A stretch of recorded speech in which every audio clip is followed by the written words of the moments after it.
wabarakatuh. Perkenalkan, nama saya Fadil Fendi Pratama dari Blok 73014. Dan kali ini saya akan membongkar isi dalam daging makanan modern. Cara pembongkarannya bisa dilihat sebagai ini. Yang pertama, siapkan ban tipis untuk kita membukanya dengan cara mencongkel bagian cepi-cepi yang ini. Membukanya harus hati-hati karena di dalamnya terdapat per. Karena kalau tidak hati-hati kita bisa dapat menyebabkan loncatan dari per tersebut, dapat mengenai muka. Lalu kita lihat sebagai caranya begini.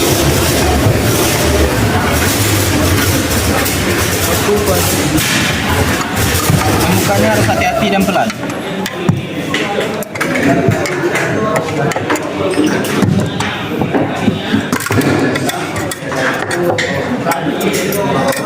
Dan beginilah isinya dari komponen-komponen master rem. Dan selanjutnya akan kita bahas. Dan kali ini saya akan menjelaskan serta menyebutkan komponen-komponen dari sistem rem, yaitu booster rem dan master rem.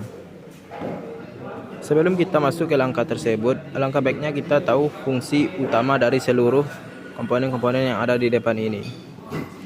Fungsi utama dari booster rem adalah melipat gandakan atau memperbesar gaya pengereman serta memperingan injakan pedal rem.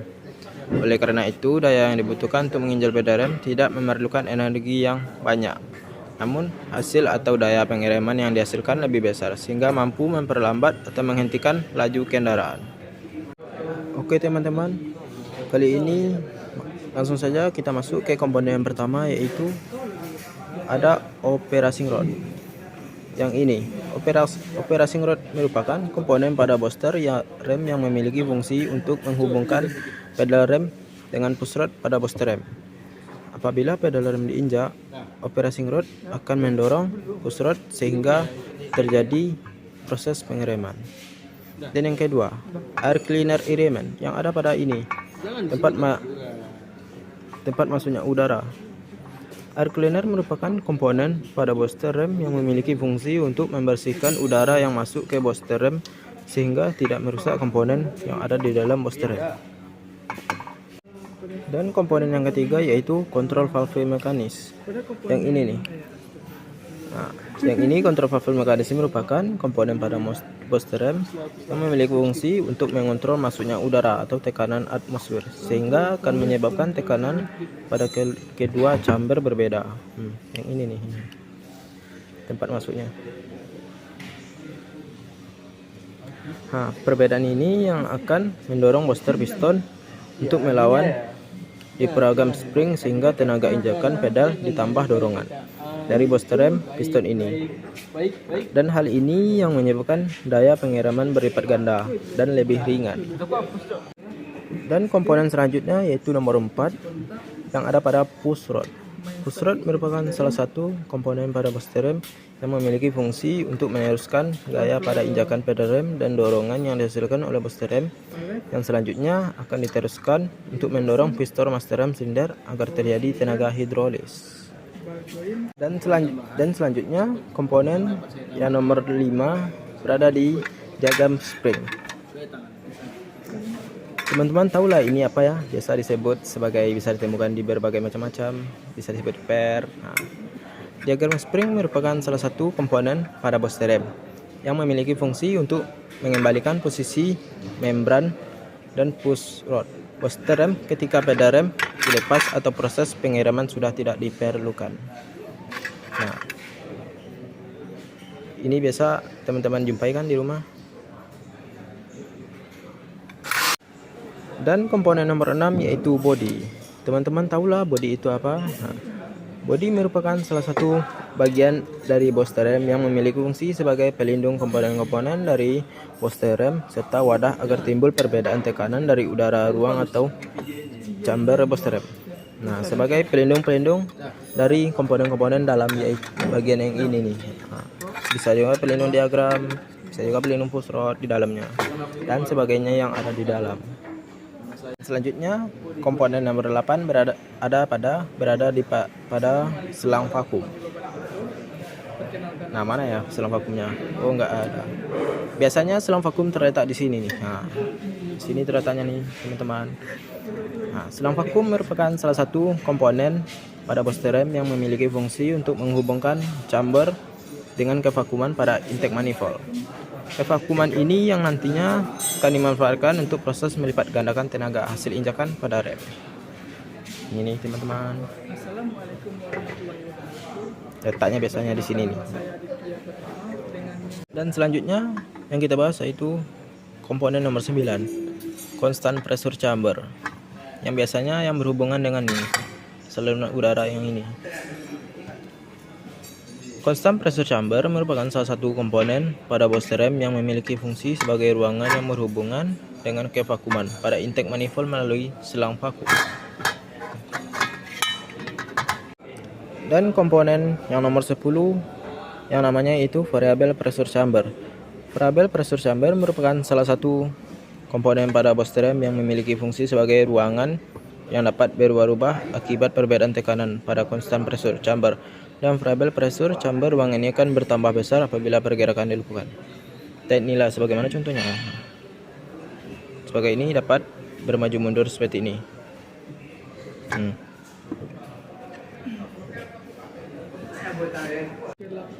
Dan komponen selanjutnya nomor 11 yaitu ada pada reaction mekanis. Nih, reaction mekanis biasa yang ini. Yang letaknya di sini biasanya. Emang sini. Reaction mekanis merupakan salah satu komponen pada booster rem yang memiliki fungsi sebagai penghubung antara operating rod yang di belakang dan terdapatnya penumpukan kotoran. Yang ini nih. Yang kedua dengan push rod. Dengan push rod yang ini biasanya. Emang ini penghubungnya. Nah, hal ini berarti reaction mekanis memiliki fungsi untuk meneruskan injakan pedal rem sehingga diteruskan untuk menggerakkan piston master silinder dan menimbulkan tenaga hidrolis. Dan selanjutnya kita masuk dengan cara kerja booster rem. Booster rem bekerja berdasarkan prinsip perbedaan tekanan dari kedua sisi chamber, baik constant pressure chamber ataupun variable pressure chamber. Untuk lebih jelasnya mengenai cara kerja booster, bisa kita lihat di sini. Yang pertama, saat pedal rem tidak diinjak. Yang ini nih, tidak diinjak nih teman-teman. Pada saat pedal tidak diinjak, maka operating rod dalam keadaan diam dan tidak berubah dari posisinya. Pada kondisi ini menyebabkan air valve yang dapat pada kontrol valve mekanis dalam kondisi tertutup karena tertarik oleh pegas pengembali. Namun vakum valve terbuka berhubungan tekanan yang ada di constant pressure chamber. Yang kedua terdapat pada Namun vakum valve terbuka menghubungkan tekanan yang ada di constant pressure chamber dengan variable pressure chamber. Oleh karena itu, tekanan kedua chamber dalam kondisi yang sama. Tekanan pada kedua chamber sama menyebabkan booster piston dalam kondisi yang tetap. Posisi booster piston dan reaction mekanis akan terdorong tekanan oleh diagram spring. Yang ini diagram spring yang bentuknya per yang ini. Oleh karena itu push rod akan terdorong ke kanan sehingga master silinder tidak tertekan. Apabila master silinder tidak bekerja, maka tidak timbul tekanan hidrolis yang digunakan untuk proses pengereman. Yang kedua nih teman-teman, saat pedal rem diinjak nih, biasanya yang ini diinjak. Pada saat pedal rem diinjak, maka operating rod akan terdorong ke kiri karena berhubungan dengan pedal rem. Ini. Kontrol valve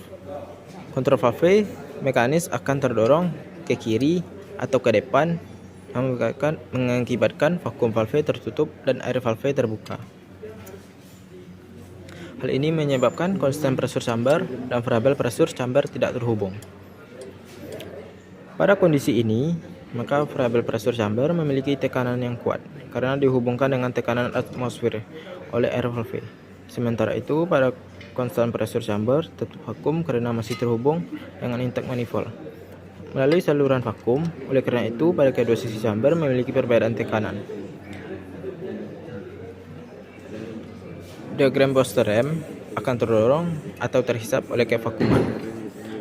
Hal ini berarti akan tertarik ke kiri melawan diafragma spring. Selain itu, dorongan dari operating rod juga akan diteruskan ke reaction mekanis dan booster piston sehingga keduanya akan bergerak ke kiri akibat dorongan dari operating rod yang ini. Akibat tenaga yang digunakan untuk mendorong push rod ganda atau double yaitu dari tenaga mekanis dari dorongan booster piston dan reaction mekanis tenaga mekanis dari dorongan diafragma akibat kevakuman pada constant pressure chamber. Hal ini menyebabkan injakan pedal rem menjadi lebih ringan. Hal ini dikarenakan tekanan pada atau tenaga yang dibutuhkan untuk melawan diafragma spring yang ini menjadi ganda dari tenaga pengemudi diafragma akibat kevakuman. Selain itu, ukuran diameter booster itu juga sangat berpengaruh dengan pelipat gandaan tenaga yang diteruskan ke master silinder. Yang ini master silinder.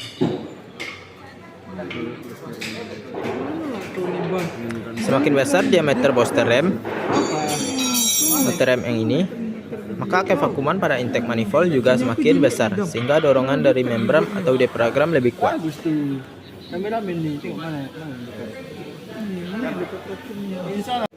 Dan selanjutnya kerusakan pada booster rem yang sering terjadi yaitu 1. Pedal rem terasa keras. Dan ciri-ciri umum kerusakan pada mesin sistem rem booster rem ialah pedal rem yang terasa sangat keras saat diinjak. Bahkan pedal rem tidak turun ketika kamu menginjaknya sekuat tenaga. Kerasnya pedal rem saat diinjak yang membuat tekanan oli pada master rem menjadi kurang atau tidak ada sama sekali sehingga terjadi remblong. Yang kedua kerusakannya yaitu mesin mobil susah idle. Perangkat booster rem yang terdapat sebuah selang yang hubungan ke intake manifold mesin mobil guna memperoleh kevakuman. Dan jika ada kebocoran pada booster rem, sama artinya dengan adanya kebocoran di intake manifold, sehingga mesin mobil menjadi susah idle. Yang ketiga, suara mendesis saat rem bekerja. Yang biasanya yang berbunyi-bunyi itu rem saat menginjak remnya kita. Munculnya suara itu desis ketika rem mobil injak juga menjadi petanda ada masalah di bagian booster rem. Terutama adanya kebocoran pada selang kevakuman. Yang keempat, kerusakannya yang ada pada mesin mobil pincang. Selain kebocoran pada rem booster membuat mesin mobil susah idle, juga dapat membuat mesin mobil menjadi pincang saat pengereman. Sebab kerusakan booster rem. Sebab kerusakan booster rem bisa oleh banyak faktor, diantaranya adalah kebocoran pada selang vakum, kerusakan bagian membran karet atau diafragma yang di dalam booster rem, termasuk seal yang ada di sini, seal-sealnya bocor. Maksudnya oli mesin ke dalam booster rem pada mobil diesel, pompa kevakuman rusak, khususnya pada mobil bermesin diesel. Biasanya pompa kevakuman ini letaknya menjadi satu dengan alternator atau dinamo ampere. Selanjutnya, kotoran yang menumpuk dan menyumbat pada selang atau cek valve vakum booster. Dan yang menyumbat itu jangan dianggap remeh, sekira bawa mobil kamu ke bengkel resmi.